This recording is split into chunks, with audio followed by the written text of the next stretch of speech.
किन्हीं दो धनात्मक पूर्णांकों a और b के लिए अद्वितीय पूर्ण संख्या q तथा r है, जिससे a बराबर bq प्लस r है, जहां r हमेशा b से छोटा होगा। Option number B option option number B इसका आंसर हो जाएगा। अगला प्रश्न, 714 का अभाज्य गुणनखंड हो जाएगा। 714 का अभाज्य गुणनखंड ऑप्शन नंबर सी। अगला प्रश्न, यदि दो संख्याओं का लौसअ तथा मौसअ 72 तथा 6 है, तो उन दो संख्याओं का गुणनफल क्या हो जाएगा?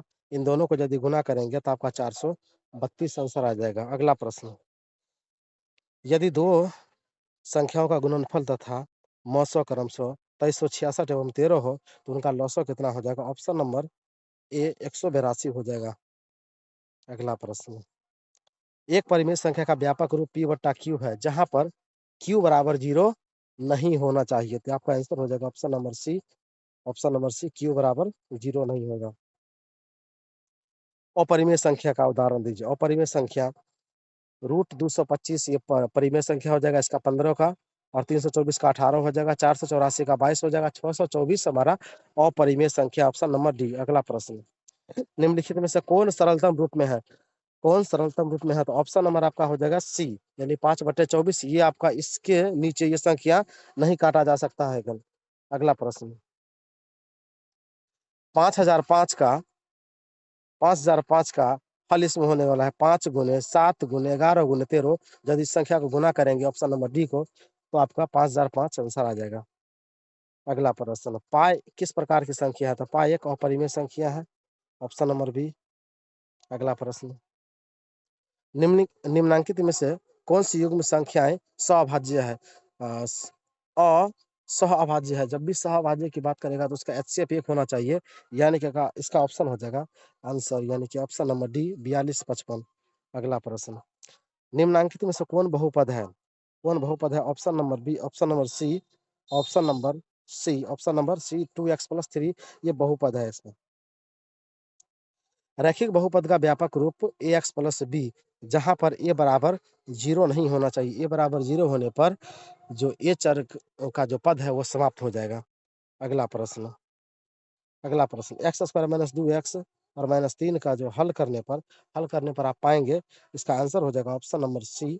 ऑप्शन नंबर सी x+1 और x-3। अगला प्रश्न, यदि बहुपद px बराबर में x² - 3x - 4 हो, तो p2 का मान क्या होगा? तो इसमें यदि आप 2 का x के जगह पर 2 मान रखेंगे तो आपका आंसर हो जाएगा ऑप्शन नंबर ए, यानी कि -6। Option number A. अगला प्रश्न, बहुपद 3x² - x और -4 के शून्यकों का योग क्या हो जाएगा? तो शून्यकों का योग हो जाता है अल्फा प्लस बीटा बराबर होता है माइनस का b/a, यानी कि आपका आंसर हो जाएगा ऑप्शन नंबर सी। अगला प्रश्न, बहुपद 6x² - 7x - 3 के शून्यकों का गुणनफल क्या हो जाएगा?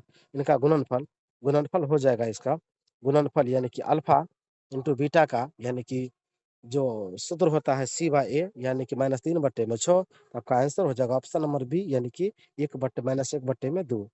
अगला प्रश्न, यदि 2x² + 3x+1 में x+2 से भाग दिया जाए तो शेष बचेगा। शेष आपका बच जाएगा ऑप्शन नंबर सी, यानी कि 3 आपका शेष बच जाएगा। अगला प्रश्न, 6x² -7x - 3 के शून्य क्या होगा? तो शून्य किसका यदि आप ज्ञात करेंगे, शून्य यानी गुणनखंड ज्ञात करेंगे, तो आपका आंसर हो जाएगा ऑप्शन नंबर ए, यानी कि 3/2 - 1/3। अगला प्रश्न, यदि बहुपद 3x² + 8x + k के एक शून्यक दूसरे के व्युत्क्रम हो तो k का मान क्या हो जाएगा? k का जो मान हो जाएगा ऑप्शन नंबर डी, यानी कि 3 हो जाएगा। यदि अल्फा बीटा बहुपद x² - 5x + 4 के शून्यक हो, तो 1/अल्फा प्लस 1/बीटा का मान क्या हो जाएगा? तो ऑप्शन नंबर बी, यानी कि 5/4 हो जाएगा। अगला प्रश्न,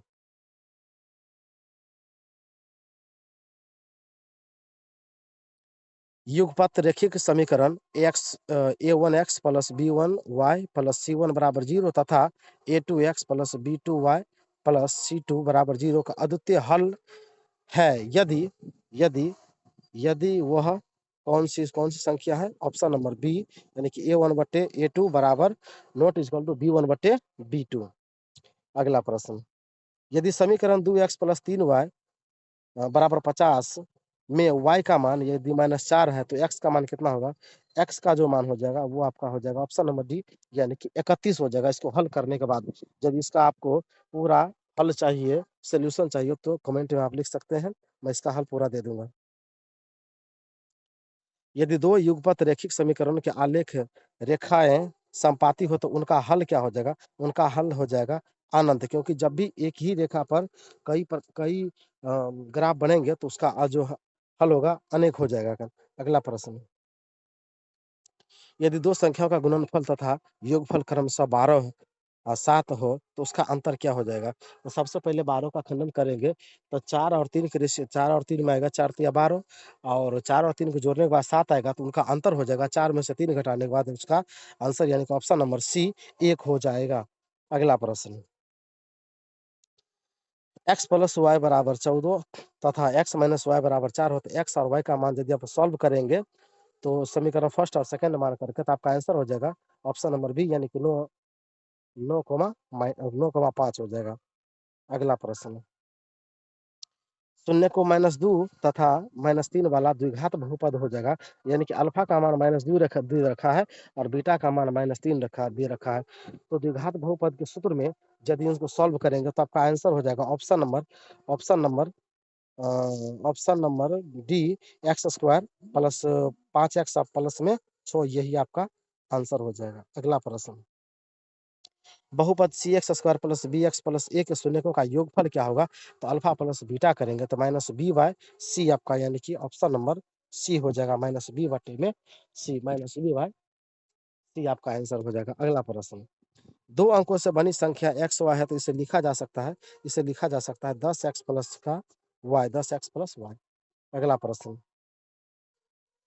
यदि किसी भिन्न का अंश उसके हर से 3 ज़्यादा हो तो उस भिन्न का व्युत्क्रम क्या होगा? तो आंसर हो जाएगा आपका ऑप्शन नंबर बी, यानी कि 4/7। अगला प्रश्न, यदि 2 के पावर x प्लस y बराबर में 2 के पावर x माइनस y बराबर √8 है तो इसका आंसर हो जाएगा ऑप्शन नंबर बी, यानी कि इसका आंसर 0 आ जाएगा।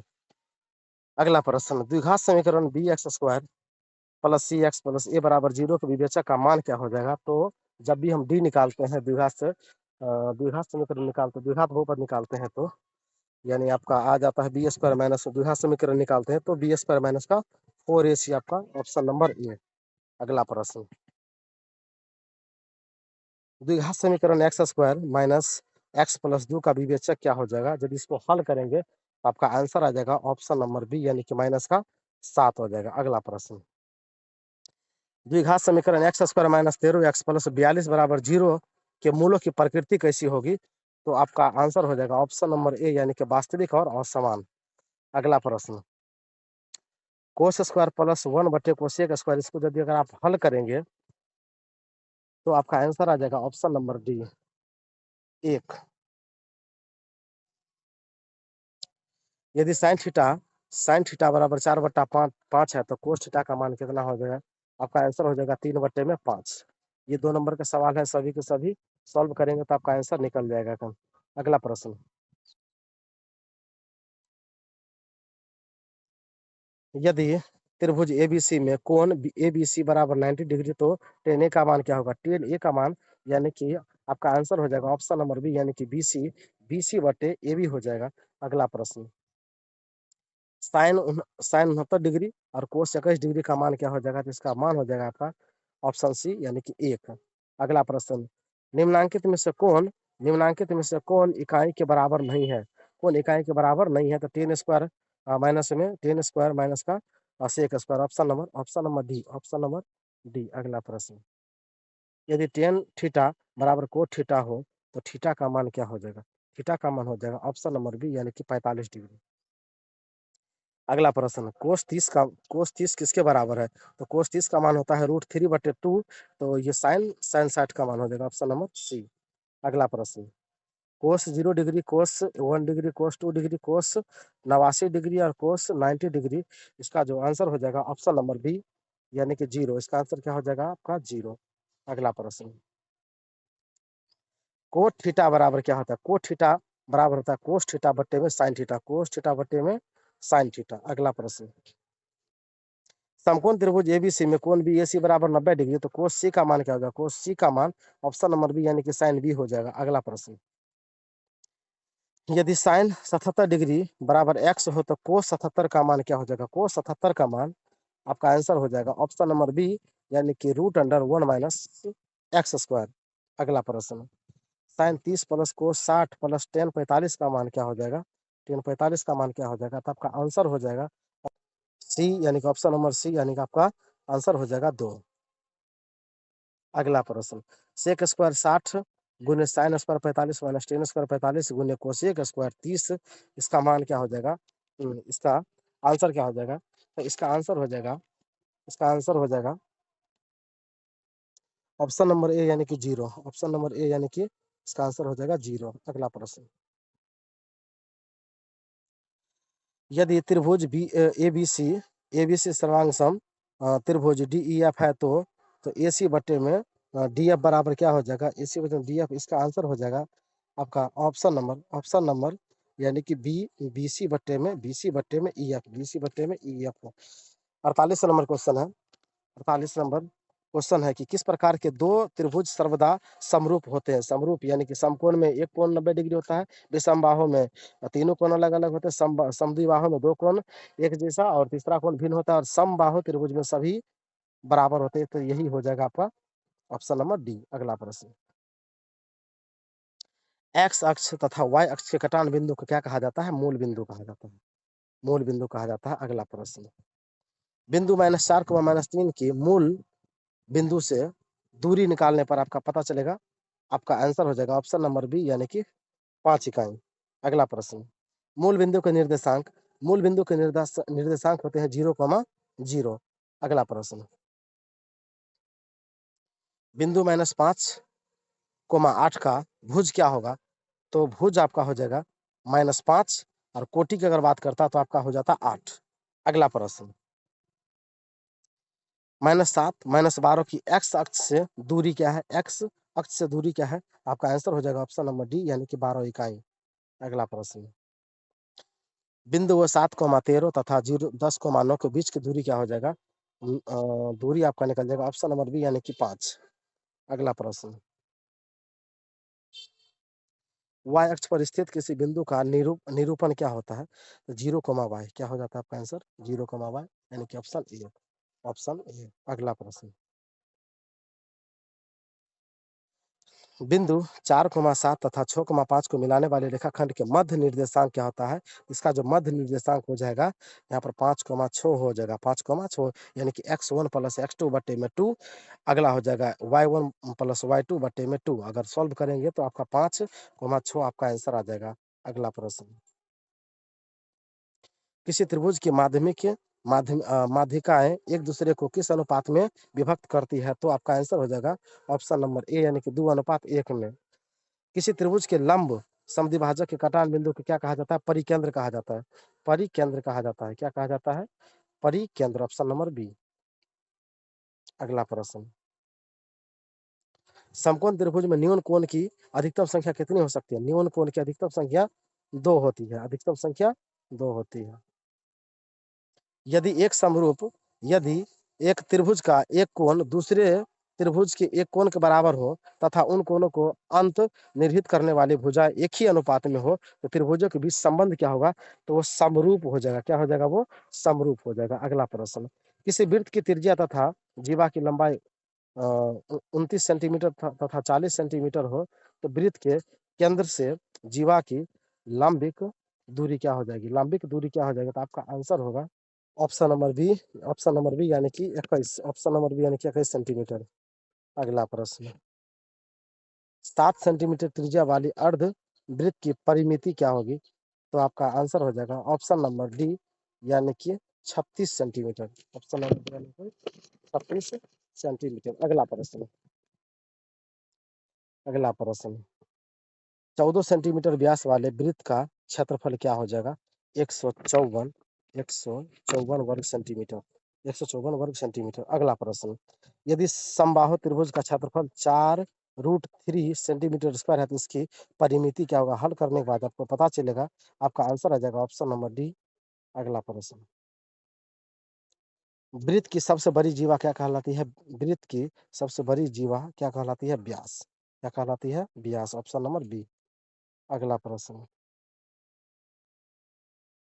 किसी बाहरी बिंदु से वृत्त पर कितनी स्पर्श रेखा खींची जा सकती है? तो आपका आंसर हो जाएगा ऑप्शन नंबर बी यानी कि 2। यदि दो वृत्तों की परिधि का अनुपात 3:4 हो तो उनके क्षेत्रफलों का अनुपात क्या हो जाएगा? 3 तियानों 4 चौके 16। आपका आंसर हो जाएगा ऑप्शन नंबर सी। अगला प्रश्न, 42 सेंटीमीटर त्रिज्या वाले वृत्त की परिधि क्या हो जाएगी? यदि उनका सॉल्व करेंगे तो आपका आंसर हो जाएगा ऑप्शन नंबर ए यानी कि 264 सेंटीमीटर। अगला प्रश्न, प्रथम 10 अभाज्य संख्याओं का माध्य यानी कि जो भी स्टार्टिंग के 10 अभाज्य संख्या है, उनको जोड़ करके और उस 10 से भाग करेंगे तो आपका आंसर आ जाएगा ऑप्शन नंबर सी यानी कि 12.9। अगला प्रश्न, एक पासे को लुढ़काया जाता है तो सम संख्या पाने की प्रायिकता क्या हो जाएगी? सम संख्या पाने की प्रायिकता हो जाएगी आपका ऑप्शन नंबर ए यानी कि 1/2। यदि इन सभी प्रश्नों का अगर व्याख्या चाहिए आपको, सॉल्व करके चाहिए, तो अपने कमेंट में आप मुझे बता सकते हैं, इसका मैं सबका सॉल्व करके आपको दे दूँगा।